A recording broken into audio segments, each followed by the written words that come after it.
चलिए बच्चों, तो अब आज से मैं शुरू करने जा रहा हूं आपकी इकाई 2 विलयन। ठीक है, बहुत ही आसान सा शीर्षक है विलयन। हम अपने दैनिक जीवन में अनेकों प्रकार के विलयनों का उपयोग करते रहते हैं, है ना। चाय से लेके कोल्ड ड्रिंक्स तक सब विलयन की अवस्था में ही होते हैं। ठीक है, तो बहुत ही सामान्य टॉपिक है जो हमारे रोजमर्रा से जुड़ा हुआ है। तो अब हम इसको कुछ सरल तरीके से समझने का प्रयास करेंगे। तो देखिए, विलायक और विलेय, इन दो घटकों का जब समांगी मिश्रण बनता है, समांगी मिश्रण बनता है, तो इस समांगी मिश्रण को कहा जाता है विलयन। तो विलयन एक समांगी मिश्रण है, समांगी मिश्रण ही विलयन कहलाता है। अब इसमें किस घटक को हम विलेय कहेंगे और किस घटक को विलायक कहेंगे, ये परिस्थितियों पर निर्भर करता है। तो देखिए, यदि विलेय की बात करते हैं, यदि जो विलयन है, यदि विलयन के घटक समान भौतिक अवस्था में है, समान भौतिक अवस्था में है, तो यदि विलयन के सभी घटक समान भौतिक अवस्था में है, तो कम मात्रा वाला घटक, कम मात्रा वाला घटक, ये कहलाएगा विलेय। ठीक है, और यदि जो है विलयन के जो घटक हैं, यदि विलयन के घटक भिन्न भिन्न भौतिक अवस्था में है, तो यदि विलयन के घटक भिन्न भिन्न भौतिक अवस्था में है, तो वह घटक विलेय कहलाएगा जिस अवस्था में विलयन नहीं है। जिस भौतिक अवस्था में विलयन नहीं है, उस भौतिक अवस्था वाला घटक यह कहलाएगा विलेय। ठीक है, अब हम जो है विलायक की बात करते हैं। तो विलायक को भी ठीक इसी तरह से हम दो प्रकार से बात करते हैं। नंबर 1,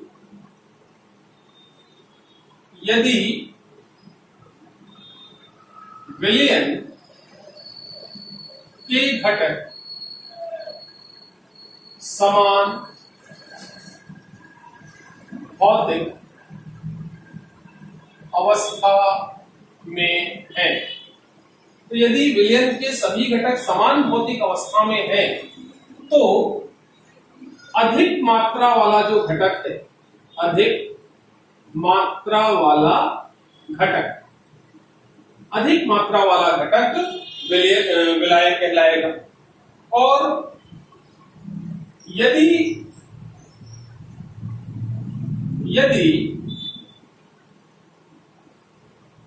विलयन के घटक भिन्न भिन्न भौतिक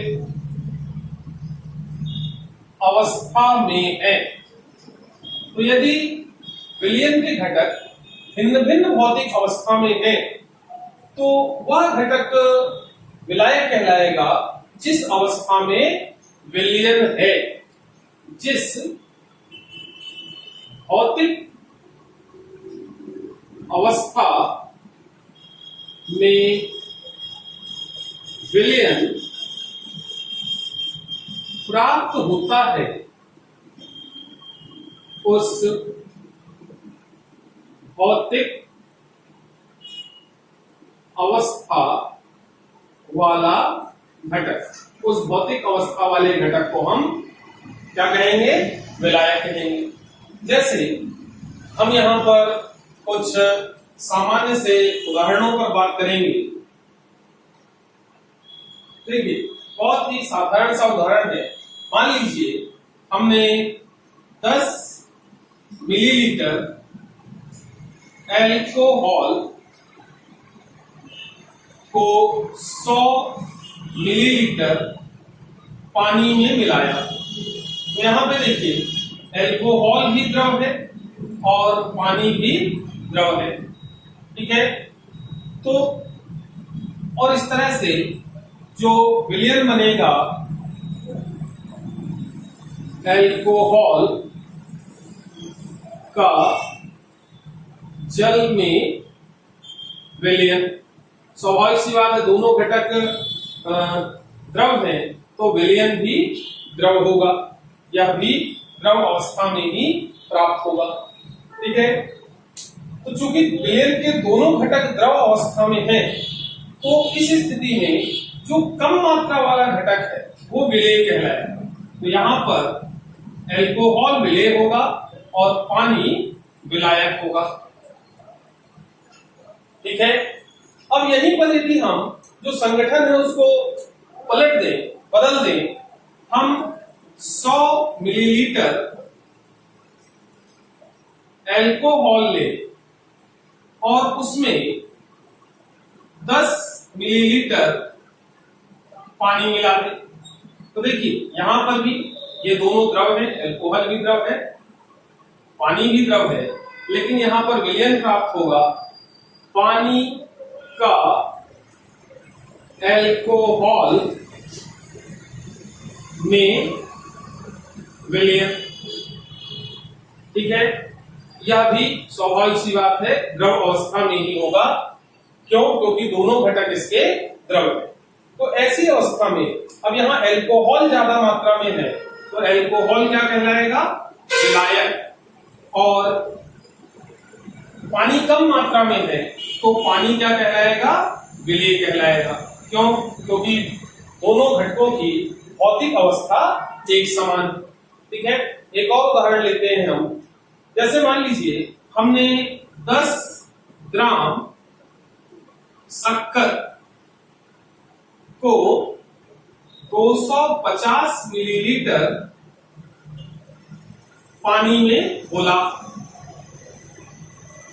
10 ग्राम शक्कर को 250 मिलीलीटर पानी में घोला, तो यहां विलयन बन जाएगा शक्कर का पानी में विलयन। यहां शक्कर का पानी में विलयन बन जाएगा, है ना। और सामान्य से बात है, शरबत बन जाएगा। और शरबत किस अवस्था में होता है?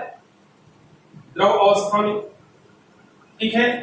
तो यहां पे देखिए कि जो शक्कर है यह क्या है? ठोस है। और पानी क्या है? द्रव है।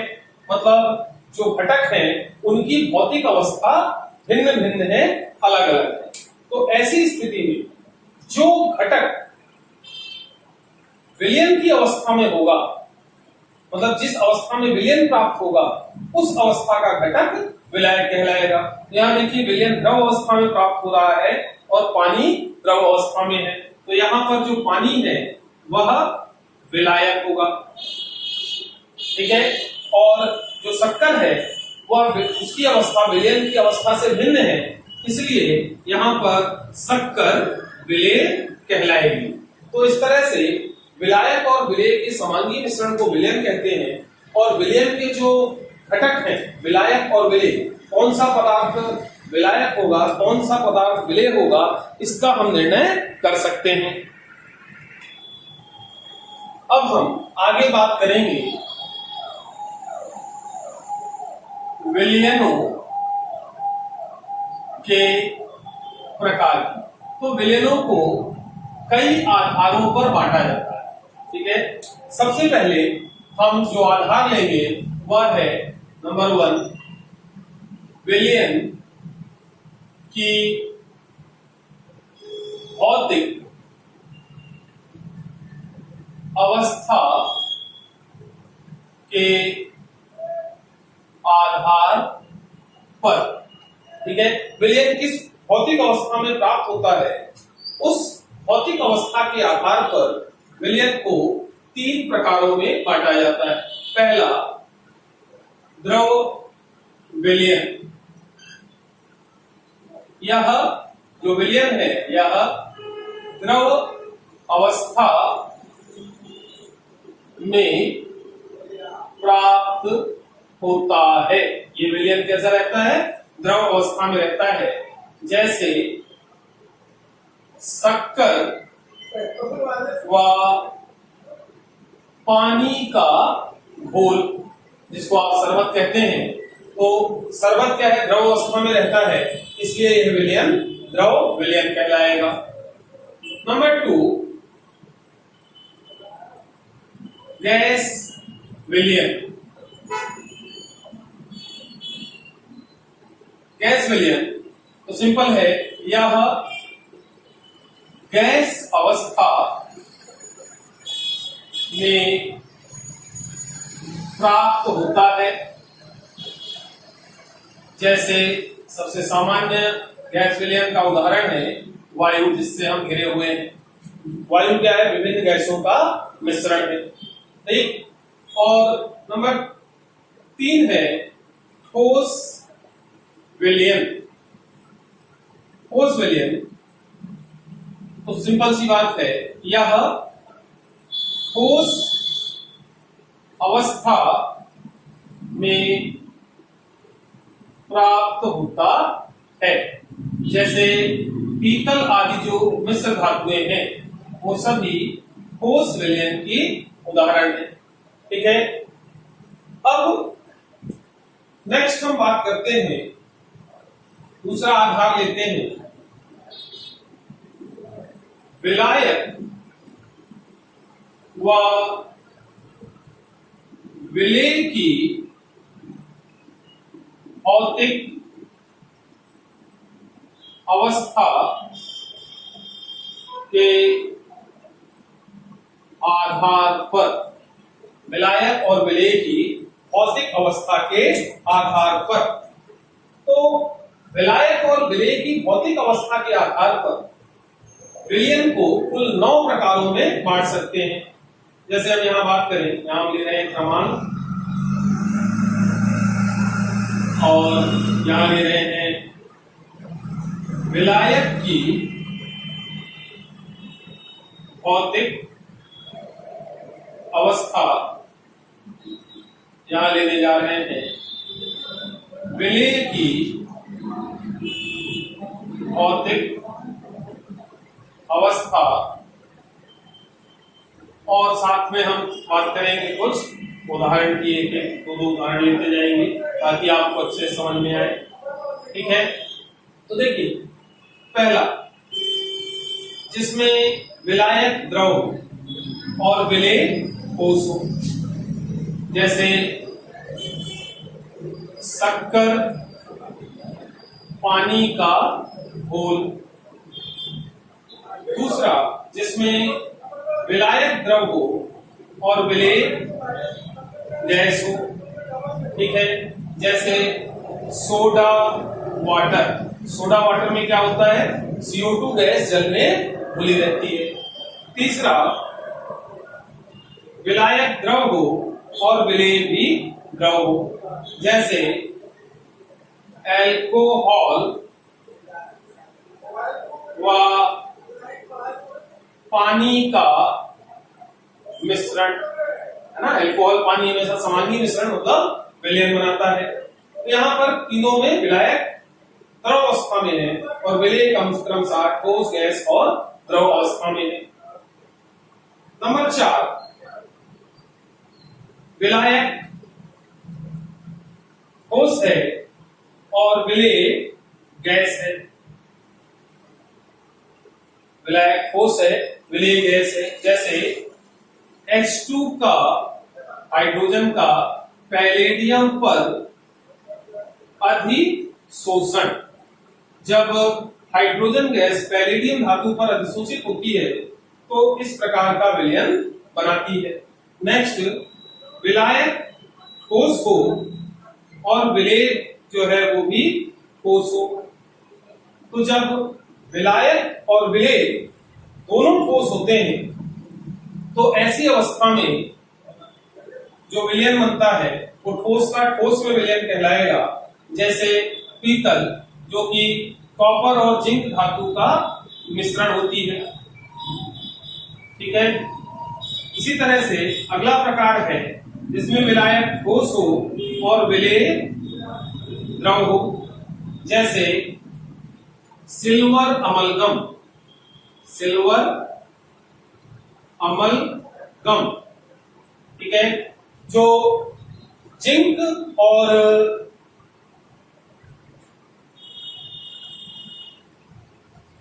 सिल्वर का मरकरी में बना जो संतृप्त विलयन है वह अमलगम कहलाता है, सिल्वर अमलगम। अगला प्रकार लेते हैं, विलायक द्रव हो गए, ठोस हो गए, अब बची गैस की बारी। विलायक गैस है और विलेय भी गैस है। ठीक है। जैसे वायु। 8वां प्रकार, विलायक गैस है और विलेय ठोस है। जैसे कपूर के वाष्पन से उत्पन्न कपूर का वायु में मिश्रण, तो कपूर क्या एक ठोस घटक है, तो जब ये वायु में उत्पादित होता है, उत्पाद पदार्थ है, तो इस प्रकार का विलयन बनाता है। नेक्स्ट, गैस में द्रव का विलयन, मतलब विलायक गैस हो और विलेय द्रव हो।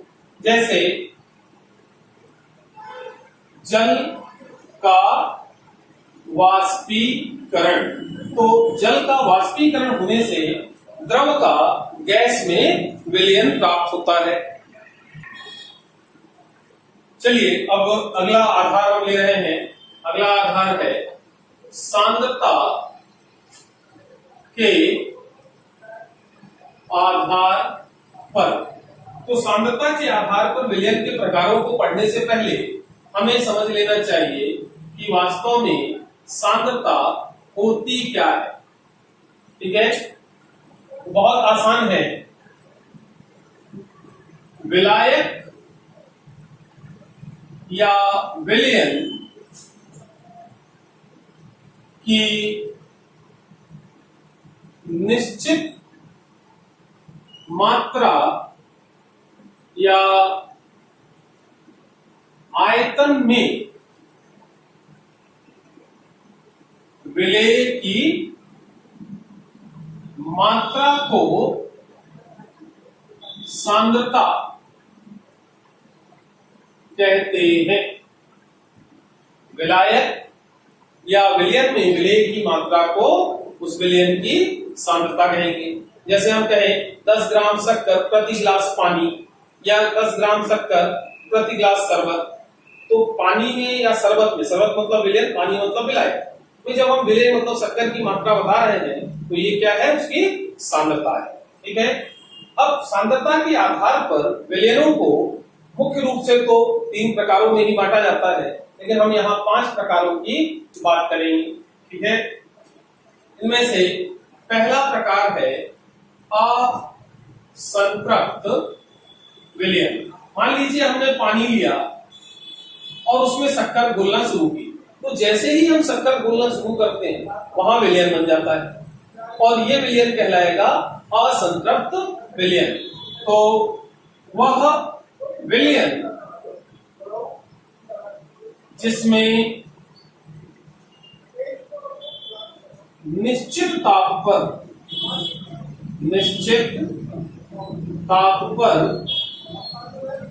विलय की और अधिक मात्रा बोली जा सकती है, उसको हम कहते हैं असंतृप्त विलयन।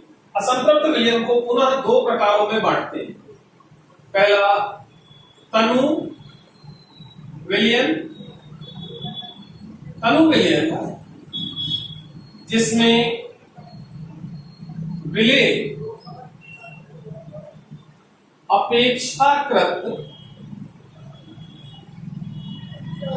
कम मात्रा में होता है।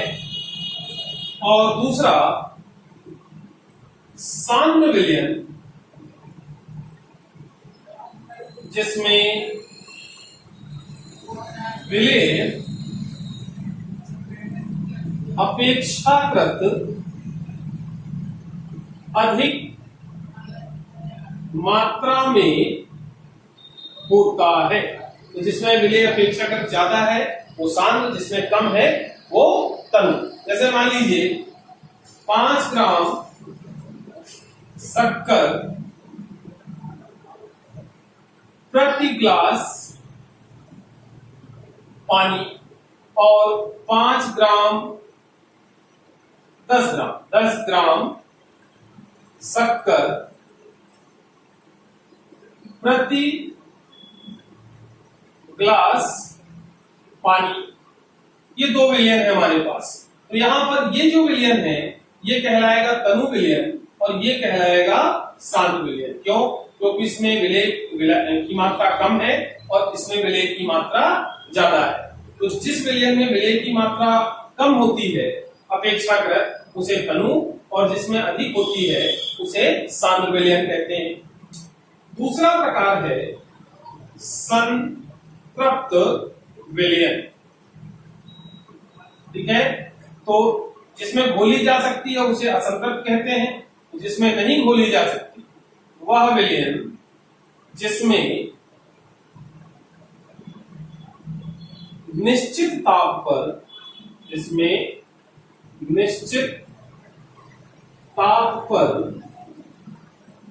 विलय की और अधिक मात्रा बोली जा सकती है। तो यदि निश्चित ताप पर विलय की और अधिक मात्रा नहीं घोली जा सकती है तो उस विलयन को हम कहेंगे संतृप्त विलयन। ठीक है, और तीसरा प्रकार है अति संतृप्त विलयन। अति संतृप्त विलयन जिसमें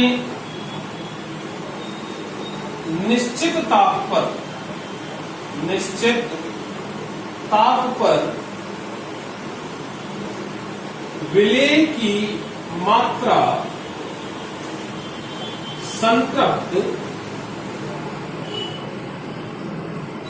विलयन से कुछ अधिक होती है। तो जिसमें विलय की मात्रा संतृप्त विलयन से भी अधिक हो उसे कहा जाता है अति संतृप्त विलयन। और नेक्स्ट प्रकार हम लेते हैं वो है ज्ञात या मानक विलयन। ठीक है, बहुत आसान है, जिसमें घुले हुए विलय पदार्थ की मात्रा ज्ञात होती है, उसको कहा जाता है ज्ञात या मानक विलय। जिससे पहले से ही पता हो कि कितना विलय पदार्थ बोला गया है वो ज्ञात या मानक। और पांचवा है अज्ञात विलयन, जिसमें घुले हुए विलेय की मात्रा ज्ञात ना हो, जिसमें घुले हुए विलेय की मात्रा ज्ञात नहीं होती है, पता नहीं कितना घुला है, उसे कहेंगे अज्ञात विलयन। ठीक है। अब यहां पर ये तो थे विलयनों के विभिन्न प्रकार, विभिन्न आधारों पर कुछ चीजें नोट करने वाली है, तो ध्यान रहे। पहली चीज जो आप याद रखेंगे कि जो तनु विलयन है, तनु विलयन आदर्श विलयन की भांति व्यवहार करते हैं। जो तनु विलयन है वही आदर्श विलयन की भांति व्यवहार करते हैं। ठीक है। और दूसरी चीज, घटकों की संख्या के आधार पर, घटकों की संख्या के आधार पर द्विअंगी, त्रिअंगी आदि प्रकारों के विलयन होते हैं। ठीक है। घटकों की संख्या के आधार पर द्विअंगी, त्रिअंगी आदि प्रकारों के विलयन होते हैं। इसका तात्पर्य यह है कि जैसे मान लीजिए कि आपने शक्कर में पानी मिलाया, तो यहाँ दो घटक हैं, एक शक्कर एक पानी, तो ये द्विअंगी विलयन कहलाएगा। ठीक है। अब उसमें जो लूज मोशन लगता है तो ORS यूज करते हैं, उसमें क्या और मिला होता है, नमक, नमक मिला दिया, तो इसमें 3 घटक हो गए, द्विअंगी विलयन हो गया। कुछ लोग टेस्ट बढ़ाने के लिए इसमें नींबू मिला दो, चतुरंगी विलयन हो गया, काला नमक मिला दो, पंचअंगी विलयन हो गया। इस तरह से घटकों की संख्या के आधार पर विलयन कई प्रकार के। ठीक है। तो आज का ये वीडियो बहुत लंबा हो गया है, तो अभी के लिए बस इतना ही, यहीं पर बंद करते हैं। और इस इकाई के जो अगले शीर्षक है उन पर हम बात करेंगे अपनी अगली क्लास में। ठीक है। चलिए, तो अभी के लिए इतना ही, फिर मिलते हैं।